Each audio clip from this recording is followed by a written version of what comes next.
नमस्कार दोस्तों, आपका स्वागत है आपके अपने YouTube चैनल आदर्श पढ़इया अकेडमी में। दोस्तों, आज इस वीडियो में हम पढ़ने वाले हैं गणित का एक बहुत ही महत्वपूर्ण टॉपिक परसेंटेज को। तो परसेंटेज में सबसे पहले परसेंटेज की परिभाषा को समझते हैं। प्रतिशत वह भिन्न है जिसका हर 100 होता है तथा अंश कोई भी संख्या हो सकती है। इसे प्रतिशत चिन्ह से व्यक्त किया जाता है। ये रहा साथियों हमारा प्रतिशत का चिन्ह। इनके कुछ महत्वपूर्ण तथ्य हैं। 4 महत्वपूर्ण तथ्यों को हम समझेंगे। सबसे पहले हम देखते हैं नंबर एक पर है हमारा प्रतिशत को भिन्न में बदलना। सबसे पहले हम प्रतिशत को भिन्न में बदलेंगे। जैसा कि हमें दिया गया हो 20% को भिन्न में बदलो, तो हम क्या लिखेंगे? 20% का मतलब होता है बटा 100। भिन्न बनाना है तो भिन्न में एक अंश होना चाहिए, एक हर होना चाहिए। इसको हम काटेंगे, 0 से हम 0 को काट देंगे। 2/10 इसको भी हम और काट सकते हैं। 2 एकम 2 और 2 पंचे 10। ये हमारा प्रतिशत भिन्न में बदल गया है। तो हम इस प्रकार से प्रतिशत को भिन्न में बदल सकते हैं। आइए एक उदाहरण से और समझने का प्रयास करते हैं।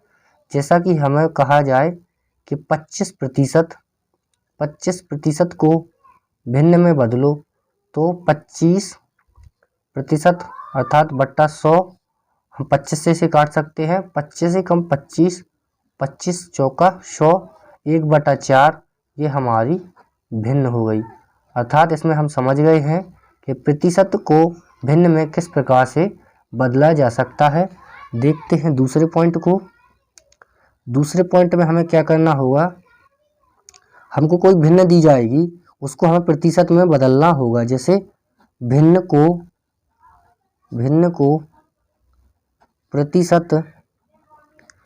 प्रतिशत में बदलना। इसमें हमें कोई भिन्न दी जाएगी, उसको हमें प्रतिशत में बदलना होगा। जैसे कि 1/5 ये एक भिन्न है, इसको प्रतिशत में कैसे बदलेंगे? तो हमारे पास 1/5 है, प्रतिशत का चिन्ह हमें चाहिए। अगर हमें प्रतिशत का चिन्ह चाहिए तो हम क्या करेंगे? अंश में 100 का गुणा कर देंगे। अंश में हम 100 का गुणा करेंगे तो हमारे पास आ जाएगा 100/5।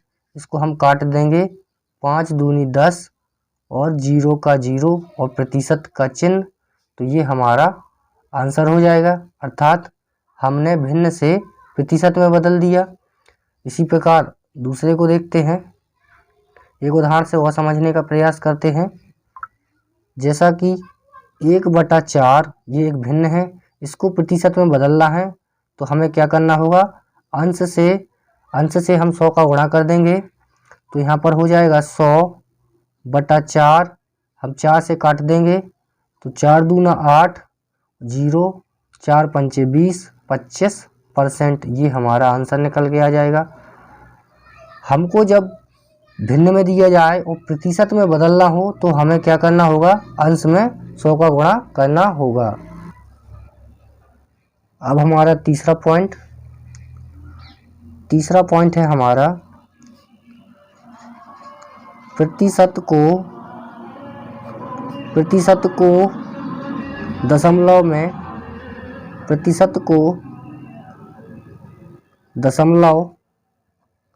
में बदलना। प्रतिशत को दशमलव में बदलना, तो प्रतिशत को दशमलव में कैसे बदलेंगे? जैसे हमें दिया गया है 12%, तो 12% को दशमलव में बदलो। तो 12% का मतलब बट्टा 100। सबसे पहले हम भिन्न में बदल लेंगे। भिन्न के बाद हमें क्या दशमलव में बदलना है, तो हमको क्या करना होगा? 12 में हम क्या करेंगे? इस वाले 100 से भाग दे देंगे। इस वाले हम 100 से भाग देंगे तो पहले तो भाग नहीं जा रहा, इसलिए 0, एक 0 यहाँ पर बढ़ जाएगा और दशमलव लग जाएगा। यहाँ पर भाग चला जाएगा। 100 एकम 100 एक बार, तो यहाँ पर हम 100 लिख देंगे। यहाँ पर 120 में से हम घटाएंगे 100 को तो 20 आ जाएगा, एक जीरो हम बढ़ा लेंगे और यहाँ पर 100 दो बार भाग चला जाएगा तो यहाँ पर 200 आ जाएगा और यहाँ पर ये पूरा पूरा कट जाएगा। तो यहाँ पर दशमलव रूप हमारे पास आ जाएगा 0.12, 0.12 निकल के आ जाएगा। तो हमने क्या किया, प्रतिशत से सबसे पहले हमने भिन्न में बदला, भिन्न के बाद हमने इसको दशमलव में बदल दिया। इस प्रकार से हम परसेंटेज को दशमलव में बदल सकते हैं। चौथा महत्वपूर्ण पॉइंट है हमारा दशमलव को प्रतिशत में बदलना। हमको दशमलव दिया जाएगा और हमसे बोला जाएगा कि प्रतिशत में बदलो।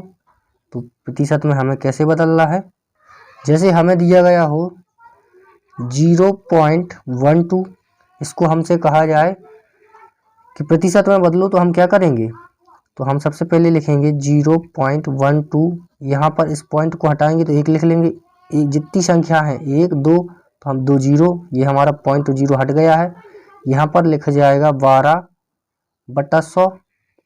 तो 100 लिखा है, 100 का मतलब क्या होता है परसेंटेज, तो हम इस पर क्या लिख देंगे 12%। जब बटे में हमारा 100 आ गया है तो हम क्या कर देंगे, इसको 12% लिख देंगे। इस प्रकार से हम दशमलव को प्रतिशत में बदल सकते हैं, दशमलव को भिन्न में भी बदल सकते हैं। तो दशमलव को सबसे पहले हमने भिन्न में बदला और भिन्न के बाद हमने इसको प्रतिशत में बदल दिया। अब देखते हैं कुछ प्रश्नों। प्रश्न क्रमांक 1, 100 रुपये का 10% क्या होगा। हमें बताना है 100 रुपये का 10% क्या होगा। इसके दो तरीके हो सकते हैं। पहला तरीका होगा 100 रुपये का 10% लगा है तो क्या होगा, बटा में 100 चला जाएगा। अगर प्रतिशत का चिन्ह लगा हुआ है तो हम क्या करेंगे, उसके बटे में 100 कर देंगे। यहाँ पर इस 100 से हम इस वाले 100 को काट देंगे तो हमारा आंसर निकल के आ जाएगा 10। तो 100 रुपये का 10% क्या होगा 10। तो ऑप्शन सी हमारा क्या हो जाएगा, राइट हो जाएगा। तो ऑप्शन सी हमारा यहाँ पर राइट हो जाएगा। अब दूसरा तरीका देखते हैं।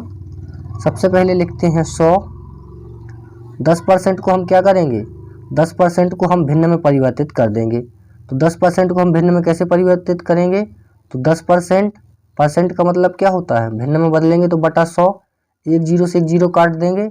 यहाँ पर भिन्न में परिवर्तित होकर नया रूप निकल के आएगा 1/10।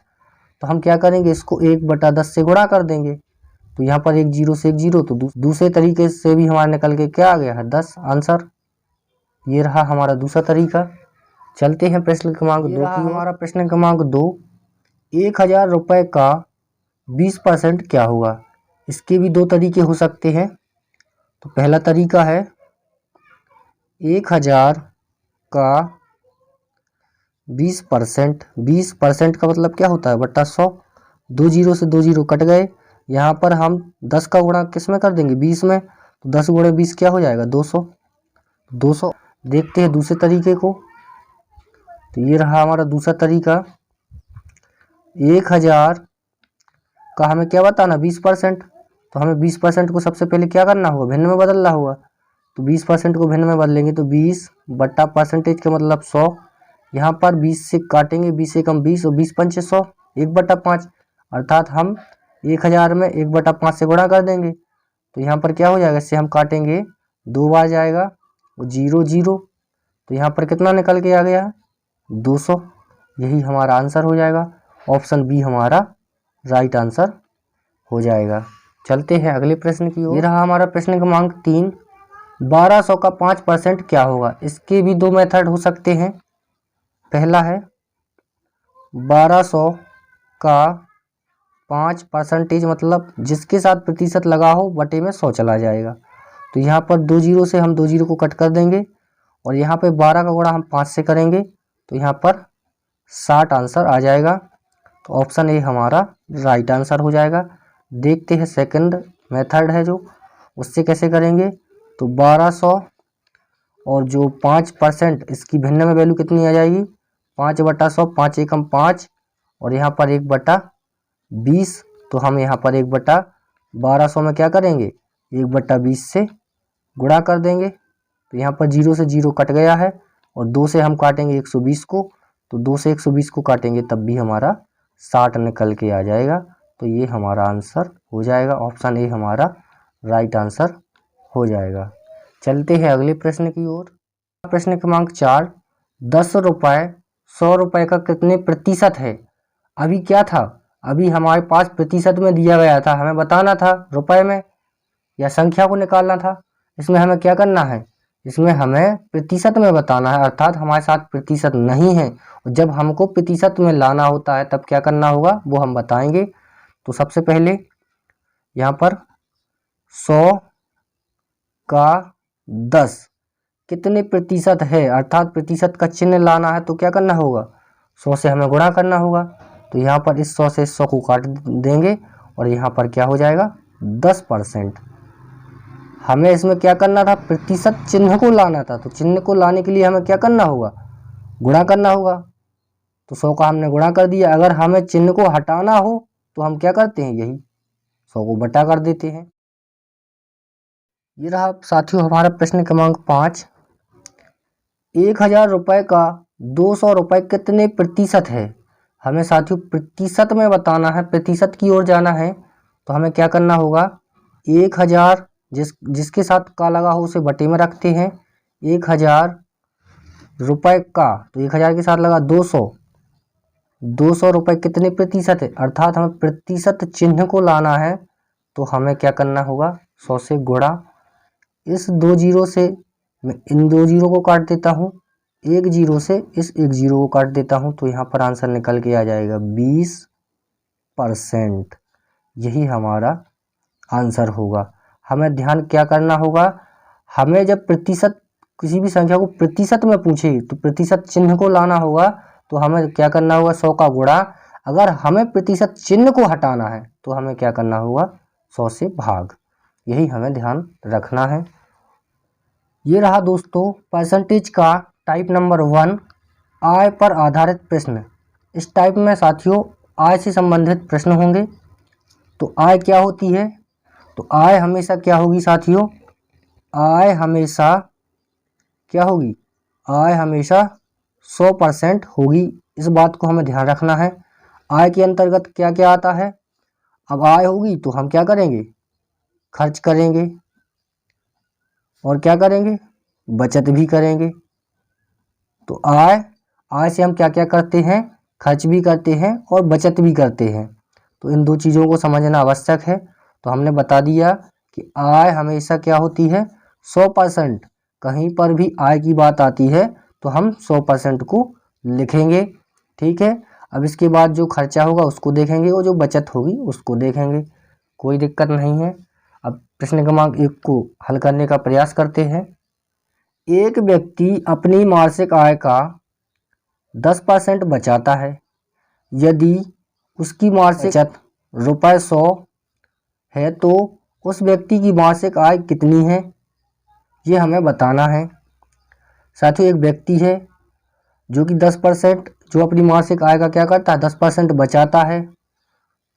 तो साथियों आय क्या होती है, 100% होती है। तो सबसे पहले आय को हम लिखते हैं 100%, आय 100% होती है।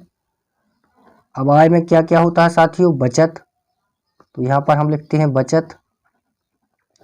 बचत कितनी है साथियों, 10%। तो बचत साथियों 10% है। तो खर्चा कितना होगा, 90%। साथियों 100% आय होती है और बचाता 10% है, तो खर्च कितना कर रहा होगा, खर्च कर रहा होगा 90%, ठीक है, कोई दिक्कत। अब क्या लिखा है, यदि उसकी मासिक बचत, ये परसेंटेज में दी गई है और हमें रुपए में बताया गया है 100 रुपये, तो हमें 1% की, इस 10 का भाग हम इसमें देंगे तो 1% बराबर आ जाएगा 10। 1% की वैल्यू कितनी निकल के आई, 10। 1% बराबर 10, इसका भाग हमने 100 में दे दिया, 10% का भाग हमने 100 में दे दिया है। तो 1% बराबर 10 निकल के आया है। तो 100% बराबर क्या होगा, 1% बराबर 10 है, तो 100% बराबर कितना हो जाएगा, 1000। तो ये 1000 हमारा क्या होगा, आंसर निकल के आ जाएगा। 1000 हमारा आंसर होगा। तो ऑप्शन डी हमारा राइट आंसर हो जाएगा। साथियों एक बार मैं फिर से समझाने का प्रयास करता हूँ। एक व्यक्ति अपनी मासिक आय का 10% बचाता है, तो एक व्यक्ति है उसकी आय 100% होती है, बचत कर रहा है 10%, बचत कर रहा है 10%, तो खर्च कितना कर रहा होगा 90%। कोई दिक्कत नहीं है। अब यहाँ पर हमें क्या दिया गया है, बचत रुपए में, यहाँ पर परसेंटेज में 10 बताया गया है और रुपए में बचत कितना बताया गया है, रुपए में 100 रुपये। तो हमारे पास क्या हमें स्पष्ट हो रहा है कि 10% बराबर है हमारे पास 100 रुपये। तो 1% बराबर क्या होगा, तो हम इसका इसमें भाग दे देंगे। तो 1% बराबर क्या होगा, 0 से 0 को काटा तो 10। 1% बराबर 10 है, लेकिन आय हमसे पूछा है, तो आय कितनी होगी 100%। तो 1% बराबर 10 है, तो 100% बराबर कितना होगा 1000। इस प्रकार से हम इसका आंसर निकाल सकते हैं। अगर हमसे साथियों इसी प्रश्न में पूछा जाता कि उस व्यक्ति का जो खर्च है वो कितने रुपए है, तो साथियों 1% बराबर 10 है, तो 90% बराबर हम यहाँ पर 90 में गुणा कर देंगे 10 का, तो 900 रुपये इसकी क्या हो जाता खर्च। 900 रुपये खर्च, 100 रुपये बचत, टोटल इनकम 1000 रुपये। इस प्रकार से हम इस प्रश्न को समझ सकते हैं। चलते हैं साथियों प्रश्न क्रमांक 2 की तरफ। ये रहा साथियों प्रश्न क्रमांक 2। एक व्यक्ति अपनी मासिक आय का 20% खर्च करता है। यदि उसका मासिक खर्चा 2000 रुपये हो तो उसकी मासिक आय क्या होगी, ये हमें बताना है। तो सबसे पहले आय कितनी होती है, आय हमेशा होती है 100%। ठीक है, खर्च कितना कर रहा है, इसी में से खर्च करेगा, तो खर्च कर रहा है 20%। यहाँ पर खर्च लिख देते हैं, खर्च 20%। इसी में से निकल के आएगी अपनी बचत, तो बचत कितनी कर रहा है 80%। कोई दिक्कत नहीं है। खर्च परसेंटेज में 20 कर रहा है और रुपए में, यदि मासिक आय खर्चा 2000 रुपये, तो 20% बराबर कितना दिया गया है 2000 रुपये। ये रुपए में दिया गया है, तो 1% की हम वैल्यू निकालेंगे। तो यहाँ पर हम इस 20 से काट देंगे, तो 1% की वैल्यू निकल के आ जाएगी। यहाँ पर हम इस प्रकार से काट देते हैं, 20% बराबर 2000, तो यहाँ पर 20 से काटा, यहाँ पर निकल के क्या आ जाएगा 100। तो 1% बराबर 100, 1% बराबर 100 है, 1% बराबर 100 है, तो 100% बराबर क्या होगा, तो 100% बराबर क्या हो, 1% बराबर 100 है, तो 100% बराबर कितना हो जाएगा, तो यहाँ पर निकल के आ जाएगा 10,000। यही हमारा आंसर हो जाएगा। 1% बराबर, इस यहाँ से हमें 1% बराबर 100 निकल के आया है, तो 100% बराबर कितना होगा, तो 10,000 होगा। 10,000, तो ऑप्शन कहाँ पर है 10,000, हाँ ये रहा, ऑप्शन सी हमारा राइट हो जाएगा। कोई दिक्कत नहीं है। चलते हैं अगले प्रश्न। ये रहा साथियों हमारा प्रश्न क्रमांक 3। एक व्यक्ति अपने मासिक आय का 20% बचत करता है। यदि उसका मासिक खर्च 8,000 है तो व्यक्ति की मासिक आय क्या होगी, ये हमें बताना है। तो आय कितनी होती है साथियों, आय हमेशा 100% होती है। ठीक है, फिर क्या कर रहा है, ये बचत कर रहा है 20%, तो यहाँ से 20% की बचत, ये हो गई बचत 20% की। तो 20% की बचत हो गई, तो खर्चा कितना होगा 80%। तो हमें राशि कौन सी दी गई है, यदि उसका मासिक खर्च 8,000 रुपये हो। इस बार हमें खर्च दिया गया है, तो हम क्या करेंगे, खर्च के नीचे लिखेंगे 8,000 रुपये को। यहाँ पर 8,000 रुपये हमने खर्च के नीचे लिख दिया। प्रतिशत हमें दिया गया है बचत का और रुपए हमें दिए गए हैं खर्च वाले, तो कोई दिक्कत नहीं, हमने खर्च का भी तो प्रतिशत निकाल लिया है। खर्च का प्रतिशत कितना निकला है 80%। 80% बराबर 8,000 है, तो 1% बराबर, इसका हम 80 में भाग दे देंगे, तो 1% बराबर कितना निकल के आ जाएगा, 1% बराबर निकल के आ जाएगा 100। तो हमें कितने प्रतिशत, 1% बराबर 100 है, तो 100% बराबर क्या होगा, हमसे आय ही तो पूछी है, तो आय तो 100% होती है, तो यहाँ पर निकल के आ जाएगा 10,000। तो ऑप्शन ए हमारा राइट हो जाएगा, ऑप्शन ए हमारा राइट हो जाएगा 10,000 रुपये।